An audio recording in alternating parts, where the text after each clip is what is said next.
Hello friends, आपल्या सर्वांची आवडती मालिका हळद रुसली कुंकू हसलं या मालिकेच्या आजच्या बुधवार 5 ऑगस्टच्या एपिसोडमध्ये एकानंतर एक धमाकेदार ट्विस्ट आले आहेत. फ्रेंड्स, आजचा एपिसोड खूप खूप भारी होता. मग नेमकं घडलंय तरी काय? तर आजच्या एपिसोडमध्ये समर आणि पूजाने चक्क काही गावकऱ्यांना बाळजाबाईचा जीव घ्यायला पाठवलं. आढराव आणि बाळजाबाई अंगणात बसलेले होते. तेवढ्यात हे गावकरी तोंडाला रुमाल बांधून तेथे आले आणि मग त्यांनी आढळरावांना खांबाला बांधून ठेवलं. समर आणि जयकांत नाटक करत करत आले तर गावकऱ्यांनी त्यांच्या डोक्यात काठ्या मारल्या आणि ते दोघे बेशुद्ध झाले. मग पूजा, मैनावती यांना खांबाला बांधून ठेवलं आणि बाळजाबाईला खुर्चीला बांधून चक्क हे गावकरी बाळजाबाईला जिवंत जाळत होते. पण त्यावेळेस एंट्री झाली आपल्या कृष्णाची आणि मग कृष्णाने या गावकऱ्यांची अशी धुलाई केली की गावकरी पुन्हा बाळजाबाईच्या वाट्याला जाणार नाही एवढं मात्र नक्की. मग हे सगळं नेमकं घडलं तरी कसं हे जाणून घेण्यासाठी हा व्हिडिओ शेवटपर्यंत नक्की पहा.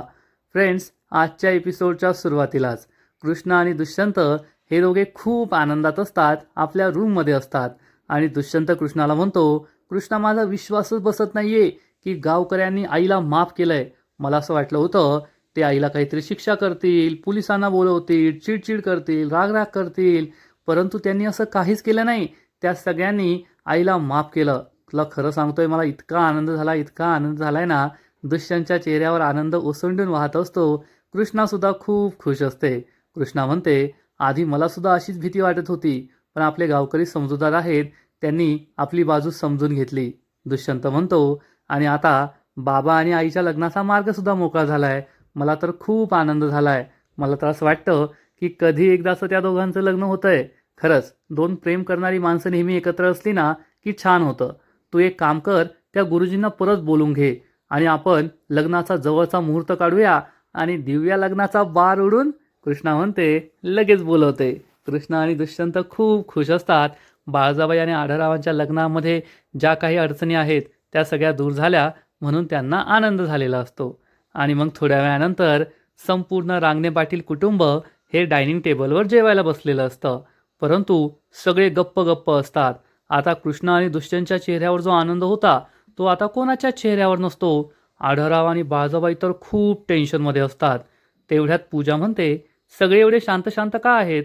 मला तर आज खूप पॉझिटिव्ह वाटतंय. व्हाईबसुद्धा छान येतेय. गावकऱ्यांचा जो राग होता तो आता मिटलाय. आता बाळजाबाई आणि आबांच्या लग्नाला काहीच प्रॉब्लेम नाहीये. त्यांचं लग्न आपण धूमधडाक्यात करून देऊ शकतो. सगळेजण खोटी खोटी स्माईल चेहऱ्यावर आणतात. समर, जयकांत. तेवढ्यात मैनावती म्हणते, ए पूजे, तुला काय चांगली व्हाईब येतेय, पॉझिटिव्ह वाटतंय. येथे माझा जीव आला होता, असं वाटलं आता जीव बाहेर पडेल की काय? बाळजाबाई, कृष्णा, दुष्यंत मैनावतीकडे पाहतात आणि मैनावती सांगते, गावकरी किती चिडले होते पाहिलं ना, आपल्या घरावर धावून आले होते. मला असं वाटलं आज काही खरं नाही. थोडक्यात वाचलो आपण, नाहीतर होत्याचं नव्हतं झालं असतं. गावकऱ्यांनी बाळजाबाईला माफ केलं म्हणून सगळं निभावून नेलं, नाहीतर सगळं खूप अवघड झालं असतं. पूजा म्हणते, हो ना, क्षणभर तर मला सुद्धा खूप भीती वाटली, कारण त्या व्हिडिओमध्ये मी सुद्धा होते. मला असं वाटलं गावकरी मला पण शिक्षा करता की काय, पण बरं झालं, थँक गॉड, वाचले मी. गावकऱ्यांनी मला शिक्षा नाही केली. कृष्णा काहीच बोलत नाही. मैनावती म्हणते, अगं नशीबवान तू नाहीये, नशीबवान बाळजाबाई आहे. एवढी पापं केली बाळजाबाईने आयुष्यभर. लोकांचे जीव घेतले, जमिनी घेतल्या, पैसे घेतले, छळ केला, त्रास दिला. बाळजाबाई आणि आढळराव गुपचूप सगळं ऐकून घेतात. मैनावती म्हणते, आणि एवढं करून सरून बाळजाबाई नामनिराळच राहिल्या. त्या गावकऱ्यांनी माफ केलं. सगळ्यांचं नशीब एवढं चांगलं नसतं. बाळजाबाईचं नशीब मात्र जोरावर आहे. एक नंबर नशीब आहे. आता काय बाळजाबाईला टेन्शन राहिलं नाहीये. बाळजाबाई सगळं गुपचूप ऐकून घेते. मैनावतीला असं वाटतं की मी जास्त बोलून गेलीये. आधीची बाळजाबाई असती तर मैनावतीचा गालच रंगवला असता. बाळजाबाई गप्प असते आणि मैनावतीकडे रागारागाने पाहते. मैनावती विचारते, काय झालं बाळजाबाई, मी काही चुकीचं बोलले का? तर बाळजाबाई उठून उभी राहते आणि विचारते, झालं का सगळ्यांचं सगळं बोलून? कुणी काहीच बोलत नाही. बाळजाबाई म्हणते, मग आता मला तुमच्याशी काहीतरी महत्त्वाचं बोलायचंय. बाळजाबाईला काय बोलायचंय हाच प्रश्न सगळ्यांना पडतो. तेवढ्यात आढळराव सुद्धा आपल्या खुर्चीवर उठून उभे राहतात आणि आढळराव सांगतात, कृष्णा, दुष्यंत, तुम्ही दोघांनी माझं आणि बाळजाचं लग्न करून देण्याचा जो घाट घातलाय ना, तो खरंच चांगला आहे. तुमचा विचार चांगला आहे, तुमची नियत चांगली आहे. परंतु जेव्हापासून हा विषय निघालाय तेव्हापासून फक्त अडचणी येत आहे, संकटं येत आहे. आणि आम्हाला असं वाटतं, मी आणि बाळजाने एकत्र मिळून हा निर्णय घेतलाय की सध्या तरी हा विचार मागे ठेवलेलाच बरा. कारण सध्या गावात जी परिस्थिती आहे, आपल्या घरात जी परिस्थिती आहे ना, त्यानुसार हे न केलेलंच बरं. त्यामुळे मी आणि बाळजाबाईंनी असा निर्णय घेतलाय की आम्ही सध्या लग्न करणार नाही. हे ऐकून कृष्ण आणि दुष्यंतला जबर धक्का बसतो, तर बाकीचे मात्र खुश होतात. दुष्यंत म्हणतो, पण बाबा, तेवढ्यात बाळजाबाई म्हणते, दुष्यंता, आम्ही जो निर्णय घेतलाय ना, तो खूप विचार करून घेतलाय आणि आमची सुद्धा लग्न करण्याची इच्छा आहेच. परंतु सध्या ती वेळ नाहीये आणि अशा अयोग्य वेळी असा निर्णय घ्यायला नकोय. त्यामुळे काही दिवस तरी आपण या विषयावर न बोललेलंच बरं. हा विषय आपण बाजूला ठेवूया. कृष्णा म्हणते, पण बाळजाबाई, प्लीज तुम्ही असं करू नका. आता सगळे गावकरी सुद्धा तयार झाले आहेत ना, कोणाला काही प्रॉब्लेम नाहीये. मग तुम्ही का लग्न करायला नाही म्हणताय? पूजा, मैनावती खूप खुश होतात. दुष्यंत म्हणतो, हो ना, आता गावकरी सुद्धा तयार झालेत. मग काय झालंय, तुम्ही का लग्नाला नकार देताय? आढळराव म्हणतात, दुष्यंता, मी खरंच तुमच्या दोघांसमोर हात जोडतो. आमच्या दोघांचा निर्णय झालाय आणि आता यानंतर कुणीही आम्हाला काहीही समजवायला येऊ नका. आमच्या दोघांचा निर्णय हा फायनल आहे आणि यामध्ये कोणताही बदल होणार नाहीये. कृष्ण आणि दुष्यंतला खूप वाईट वाटतं. बाकीचे खुश होतात. आढळराव म्हणतात, चला आता सगळे एकत्र जमलोच आहोत तर याचा आनंद घेऊया. सगळे एकत्र मिळून मस्त जेवण करूया. आता आमच्या लग्नाचा विषय येथेच बंद. असं म्हणून आढळराव पुन्हा खुर्चीवर बसतात. कृष्ण आणि दुष्यंतला खूप वाईट वाटतं. पूजाच्या चेहऱ्यावर मात्र आनंद असतो. आणि मग थोड्या वेळानंतर कृष्णा आपल्या रूममध्ये असते आणि कृष्णाला आज काय काय घडलं ते सगळं आठवतं. बाळाजाबाई आणि आढळरावांनी लग्न करण्यास नकार दिला. हे सगळं आठवून कृष्णाला खूप वाईट वाटतं. कृष्णा दुःखी होते. आपण या दोघांच्या लग्नासाठी एवढे प्रयत्न केले, पण सगळे प्रयत्न हे फोल ठरले. शेवटी या दोघांचं लग्न आता होणारच नाही असा विचार करून कृष्णा खूप दुःखी होते. आणि तेवढ्यात दुष्यंत तेथे येतो. दुष्यंतला समजतं की कृष्णा या लग्नाचाच विचार करतीये आणि दुष्यंत कृष्णाला म्हणतो, कृष्णा, लग्नाचाच विचार करतेस ना तू? कृष्णा सांगते, हो दुष्यंत सरकार. म्हणजे एवढं सगळं होऊन सुद्धा शेवटी आबा आणि बाळजाबाईंचं लग्न होणारच नाही ना? दुष्यंत म्हणतो, आणि आता ते दोघे आपला निर्णयसुद्धा बदलणार नाही. त्यांनी ठाम निर्णय घेतलाय आणि मला असं वाटतं आपण सुद्धा आता काही दिवस तरी हा विषय सोडून द्यायला हवा. उगच त्यांच्या मागे मागे करायला नको. त्यांना याचा त्रास होईल, उगच त्यांची चिडचिड होईल. कृष्णाला सुद्धा हे पटतं आणि कृष्णा ही दुष्यंतला सांगते, मला आहे ना कधी कधी बाळजाबाई आणि आबांच्या लग्नाचा विषय काढला ना की भक्तीचीच आठवण येते. म्हणजे भक्तीला तिच्या नवऱ्याने सोडलं, आता तर तो भक्तीला घटस्फोटसुद्धा देणार आहे. मागील अनेक वर्षांपासून भक्ती ही पुन्हा एकदा माहेरी येऊन राहते.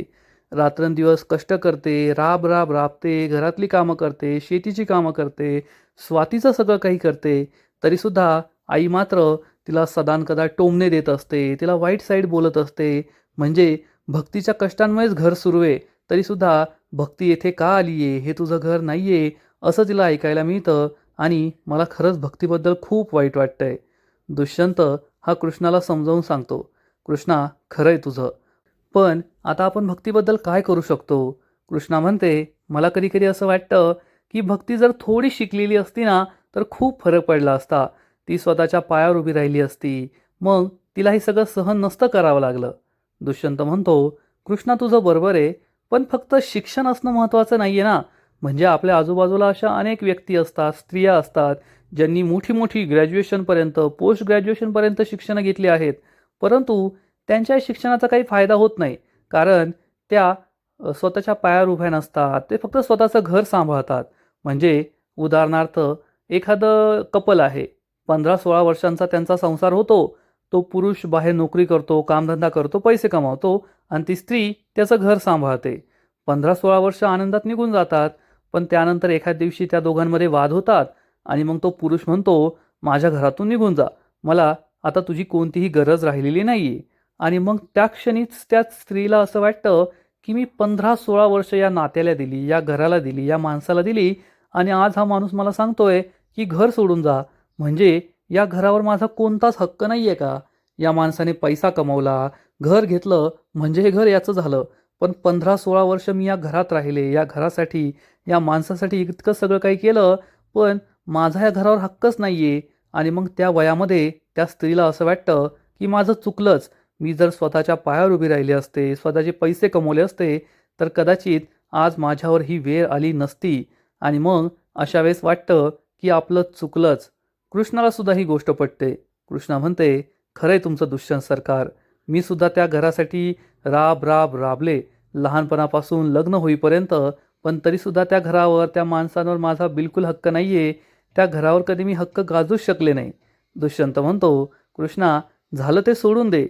आणि मी जनरल बोलतोय, पण हे घर तुझंच आहे, ही माणसं तुझीच आहे. मी आहे ना तुझा, मी असा कधीच नाही वागणार. कृष्णा म्हणते, ते तर मला माहिती आहे. दुष्यंत कृष्णाला सांगतो, मी जनरल बोलत होतो. म्हणजे भक्ती आणि भक्तीसारख्या अशा अनेक बायका, मुली असतील गावांमध्ये, ज्या शिकलेल्या आहेत किंवा शिकलेल्या नाही आहेत, पण स्वतःच्या पायावर उभ्या नाही आहेत. त्यामुळे आपण त्यांना स्वतःच्या पायावर उभं करायला हवं. कधीकधी माझ्या मनात विचार येतो की गावची सरपंच म्हणून तू काहीतरी करू शकतेस. म्हणजे गावातल्या अशा बायकांसाठी तू एखादा उद्योगधंदा सुरू करू शकतेस, रोजगाराच्या संधी निर्माण करू शकतेस, ज्यामुळे त्यांना या सगळ्या गोष्टींचा त्रास होणार नाही. त्या स्वतःच्या पायावर उभ्या राहतील. कृष्णा विचारते, पण नेमकं काय करू शकते मी?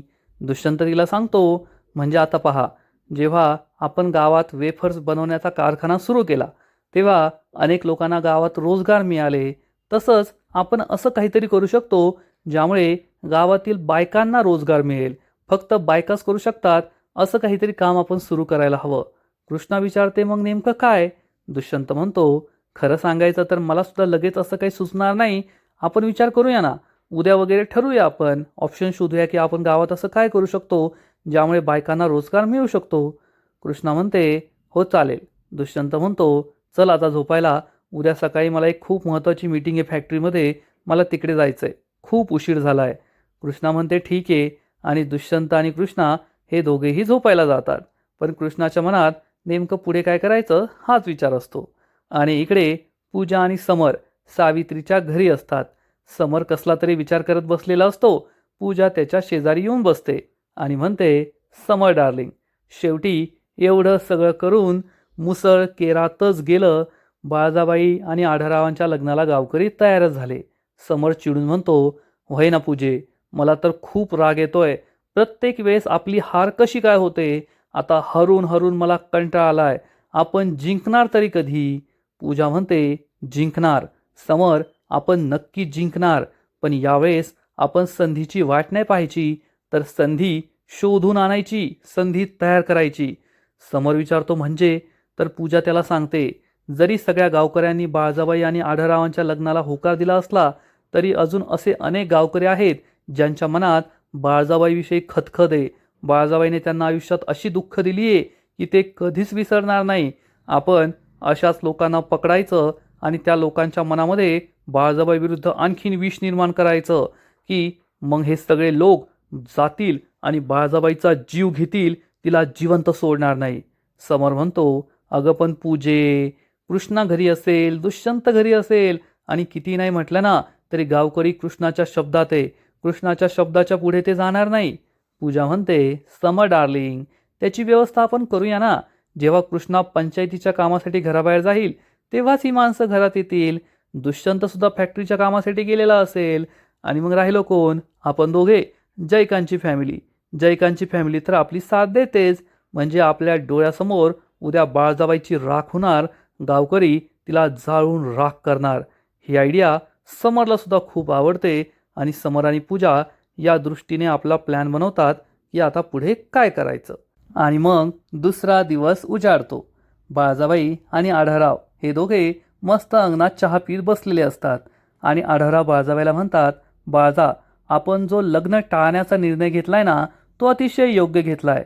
कारण आपण आता लग्न टाळलंय तेवढंच गावकऱ्यांच्या मनात जो राग आहे तुझ्याबद्दल, जी भीती आहे, ती थोडी कमी होईल, हो की नाही? बाळजाबाई सांगते, कसं आहे ना आढळराव, मी या गावकऱ्यांना इतका त्रास दिलाय ना, की मला नाही वाटत त्यांच्या मनातील ही भीती, त्यांच्या मनातील हा राग कधी कमी होईल. आणि तो कमी व्हावा किंवा लवकर कमी व्हावा अशी अपेक्षासुद्धा मी ठेवत नाही. 26-27 वर्ष ज्या लोकांना मी त्रास दिला आहे, ज्यांना छळलं आहे, त्यांचे जीव घेतले, त्यांच्या जमिनी घेतल्या, त्यांचे पैसे घेतले, त्यांना काहीच परत केलं नाही, त्या गावकऱ्यांच्या मनातील राग हा असा क्षणात जाईल असं मलासुद्धा वाटत नाही. आढळराव म्हणतात, पण एक ना एक दिवस त्यांना तुझा चांगुलपणा नक्कीच समजून येईल की बाळजाबाईसुद्धा बदलली आहे हे त्यांनासुद्धा पटेल. बाळजाबाई म्हणते, मी त्या दिवसाचीच वाट पाहते. आढळराव म्हणतात, पण सध्या तरी आपण जो निर्णय घेतलाय ना त्यामुळे गावकरी नक्कीच शांत होतील, गावातील चर्चासुद्धा थांबेल असंच वाटतंय. या दोघांचं बोलणं सुरू असतं आणि त्याच वेळेस एक मोठी कुंडी त्यांच्यासमोर येऊन पडते. आढळराव बाळजाबाई खूप घाबरतात. ए कोण आहे रे असं ओरडतात. आणि तेवढ्यात जे गावकरी काल पंचायतीसाठी आले होते तेच गावकरी चेहऱ्यावर रुमाल बांधून हातात मोठ्या मोठ्या लाठ्या काठ्या घेऊन तेथे येऊन उभे राहतात. बाळजाबाई आणि आढळरावांना मोठा धक्काच बसतो. आढळराव विचारतात, ए कोण आहे रे तुम्ही? तर यातील एक गावकरी म्हणतो, बाळजाबाईचा काळ आहे मी, काळ. ही बाळजाबाई म्हणजे गावातली घाण आहे, घाण. या बाळजाला आता आम्ही या गावात राहू देणार नाही. तिचा जीव घेणार आम्ही, जीव. तिला सोडणार नाही. एकदा काही घाण मेली की मग आमचं गाव स्वच्छ सुंदर होईल. आता आम्ही तिला सोडणार नाहीये. हे सगळे गावकरी खूप चिडलेले असतात. आज बाळजाबाईचा जीव घ्यायचा याच विचाराने ते आलेले असतात. बाळजाबाई खूप घाबरते आणि आढळरावांच्या अंगामध्ये सनी देओल येतो. आढळराव म्हणतात, या तिला सोडायचं नाही ना, या पाहूया काय होतंय. आणि मग ही सगळी माणसं आढळरावांच्या अंगावर धावून जातात. आता 7-8 गावकरी असतात आणि आढळराव एकटे, त्यामुळे आढळरावांना काही त्यांचा सामना करता येत नाही आणि हे सगळे गावकरी आढळरावांना पकडतात. बाळजाबाई खूप रडते, सोडा त्यांना, सोडा. या गावकऱ्यांनी आधी सगळा प्लॅन बनवलेला असतो. त्यांनी रस्सीसुद्धा बरोबर आणलेली असते. आढळरावांना 2-4 लाठ्या काठ्या मारून ते या भिंतीला, या खांबाला बांधण्याचा प्रयत्न करतात. बाळजाबाई रडत असते, सोडा त्यांना, सोडा. मी तुमच्यासमोर पदर पसरते, त्यांना काही करू नका. जयकांत, समर लवकर बाहेर या. कृष्णा, दुष्यंत बाहेर या. पण कृष्णा, दुष्यंत घरात नसतात. समर आणि जयकांत बाहेर येतात. या दोघांचा प्लॅन आधीच तयार असतो. हे दोघे या माणसाशी लढण्याचा प्रयत्न करतात. पण तेवढ्यात या दोघांच्या डोक्यामध्ये जोरात काठ्या मारल्या जातात आणि हे दोघे बेशुद्ध होऊन खाली पडल्याचं नाटक करतात. आढळराव आणि बाळजाबाई जोर जोरात ओरडतात, समर, जयकांत, उठाना, वाचवाना यांना. आढळराव खूप सुटण्याचा प्रयत्न करतात पण हे गुंड त्यांना काही सोडत नाही. बाळजाबाई आक्रोश करत असते, रडत असते, सोडा, सोडा. त्यांच्यासमोर हात जोडत असते, प्लीज सोडा त्यांना, नका मारू त्यांना. आणि तेवढ्यात एक गावकरी म्हणतो, माझ्या बापाचा जीव घेतलास तू बाळजा. मी सुद्धा तुझ्यासमोर अशाच गयावया करत होतो, हात जोडत होतो, माफी मागत होतो. तेव्हा तू नाही माफ केलं आम्हाला. माझ्या बापाला माझ्या नजरेसमोर मारलं. आता गयावया करतेस. आज आम्ही तुला सोडणार नाहीये. तू या गावची घाण आहेस, घाण. आणि तुला आज याच अंगणात जाळून आम्ही खाक करणार.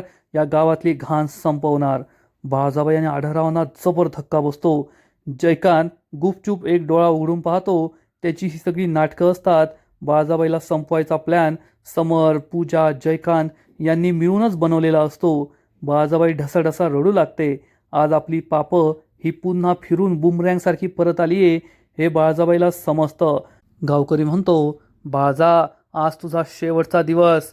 आज तू येथे जळून खाक होणार. मी तुला जिवंत जाणार. बाळजाबाई आणि आढळरावांना जबर धक्का बसतो की आज हे गावकरी बाळजाबाईला येथे जिवंत जाणार आहेत. आणि आजचा एपिसोड येथेच संपतो. फ्रेंड्स, हळद रुसली, कुंकू हसलं या मालिकेचा आजचा एपिसोड खरंच खूप भारी होता, इंटरेस्टिंग होता. बाळजाबाई आता जिवंत राहणार नाही असंच दिसते. काहीही करून बाळजाबाईचा जीव घ्यायचा असं ठरवलेलं दिसतंय. आता आपण पाहूया की बाळजाबाईला कोण वाचवणार, बाळजाबाई वाचू शकेल की नाही. फ्रेंड्स, हळद रुसली, कुंकू हसलं या मालिकेचा आजचा एपिसोड खूप भारी होता. पण पुढचा एपिसोड धमाकेदार असणार आहे, मोठा धमाका होणार आहे. मग नेमकं घडणार तरी काय? तर पुढील एपिसोडमध्ये आपण पाहू की हे गावकरी चक्क मैनावती, दलपत आणि पूजाला सुद्धा खांबाला बांधून ठेवतील. आढळरावांना खांबाला बांधलेलं असेल आणि जयकांत आणि समर तर बेशुद्ध होऊन पडल्याचं नाटक करत असतील. मग हे गावकरी बाळजाबाईला खुर्चीला बांधणार, तिच्या आजूबाजूला गवताच्या पेंड्या ठेवणार आणि बाळजाबाईला जाळण्याची तयारी सुरू करणार. आणि मग हा गावकरी चक्क एक जळती मशाल घेऊन येईल आणि बाळजाबाईला आग लावत असेल. आढळराव जोरात ओरडतील, सोड तिला. बाळजाबाई ओरडत असेल, नका मारू नका मारू. आणि तेवढ्यात आपली हिरोईन कृष्णा तेथे पोहोचणार.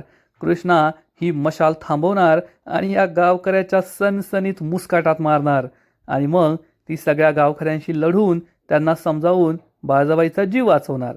यामुळे पूजा, समर सगळे खूप चिडतील आणि आपला पुढचा प्लॅन बनवतील. बाळजाबाई आज सुद्धा वाचली, पण आता आपल्या पुढच्या प्लॅननुसार ती नाही वाचणार असा त्यांचा प्लॅन बनणार. मग आता हे सगळं नेमकं घडणार तरी कसं हे पाहायला मजा येईल. तर फ्रेंड्स, तुम्हाला सुद्धा आजचा एपिसोड आवडला का? नक्कीच कमेंट करून सांगा.